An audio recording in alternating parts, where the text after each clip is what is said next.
नमस्कार दोस्तों, मैं विनायक बगाड़ी फिर से आपका स्वागत करता हूं आपके अपने लोकप्रिय यूट्यूब चैनल पर, जिसका नाम है लोक भारती हिंदी। सातारा जिला हिंदी अध्यापक मंडल सातारा और लोक भारती हिंदी के संयुक्त तत्वावधान में कहानी रंजन यह उपक्रम शुरू है। दोस्तों, इस उपक्रम के तहत आपने अनेक कहानियां सुनी हैं। वैसे ही आज की इस कड़ी में हम सुनने वाले हैं बड़ी ही रंजक कहानी और नैतिक शिक्षा देने वाली कहानी, जिसका नाम है घमंडी कौवा।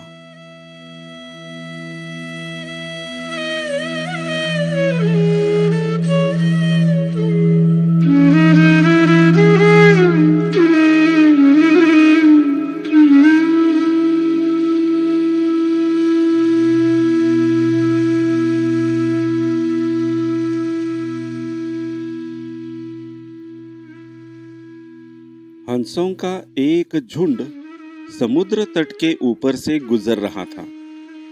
उसी जगह एक कौवा भी मौज मस्ती कर रहा था। उसने हंसों को उपेक्षा भरी नजरों से देखा। तुम लोग कितनी अच्छी उड़ान भर लेते हो, कौवा मजाक के लहजे में बोला। तुम लोग और कर ही क्या सकते हो, बस अपना पंख फड़फड़ा कर उड़ान भर सकते हो। क्या तुम मेरी तरह फुर्ती से उड़ सकते हो? मेरी तरह हवा में कलाबाजियां दिखा सकते हो? नहीं, तुम तो ठीक से जानते भी नहीं कि उड़ना किसे कहते हैं। कौवे की बात सुनकर एक वृद्ध हंस बोला, यह अच्छी बात है कि तुम ये सब कर लेते हो, लेकिन तुम्हें इस बात पर घमंड नहीं करना चाहिए। मैं घमंड वमंड नहीं करता। अगर तुम में से कोई भी मेरा मुकाबला कर सकता है तो सामने आए और मुझे हरा कर दिखाए। एक युवा नर हंस ने कौवे की चुनौती को स्वीकार कर लिया। यह तय हुआ कि प्रतियोगिता 2 चरणों में होगी। पहले चरण में कौवा अपने करतब दिखाएगा और हंस को भी वही करके दिखाना होगा, और दूसरे चरण में कौवे को हंस के करतब दोहराने होंगे। बस प्रतियोगिता शुरू हुई। पहले चरण की शुरुआत कौवे ने की और एक से बढ़कर एक कलाबाजियां दिखाने लगा। वह कभी गोल गोल चक्कर खाता तो कभी जमीन छूते हुए ऊपर उड़ जाता।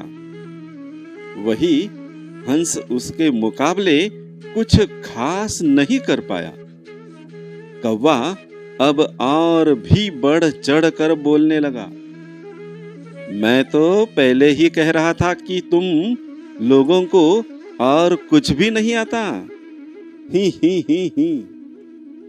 फिर दूसरा चरण शुरू हुआ। हंस ने उड़ान भरी और समुद्र की तरफ उड़ने लगा। कौवा भी उसके पीछे पीछे हो लिया। ये कौन सा कमाल दिखा रहे हो?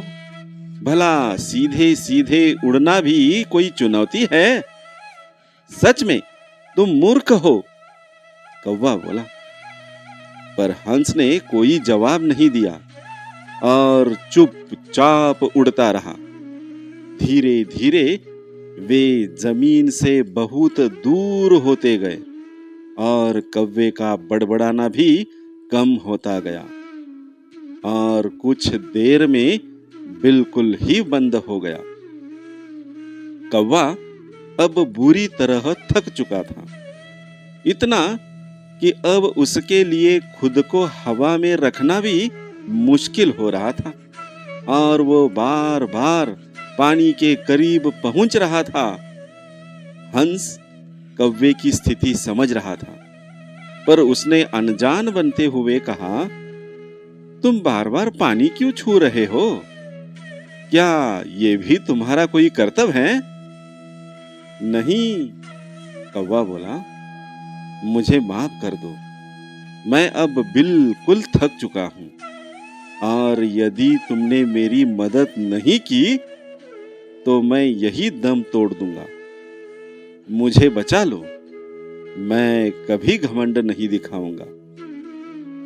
हंस को कौवे पर दया आ गई। उसने सोचा कि चलो, कौवा सबक तो सीख ही चुका है, अब उसकी जान बचाना ही ठीक होगा। और वह कौवे को अपने पीठ पर बैठाकर वापस तट की ओर उड़ चला। दोस्तों, हमें इस बात को समझना चाहिए कि भले हमें पता ना हो, पर हर किसी में कुछ न कुछ गलतियां होती हैं, कमियां होती हैं, जो उसे विशेष बनाती हैं।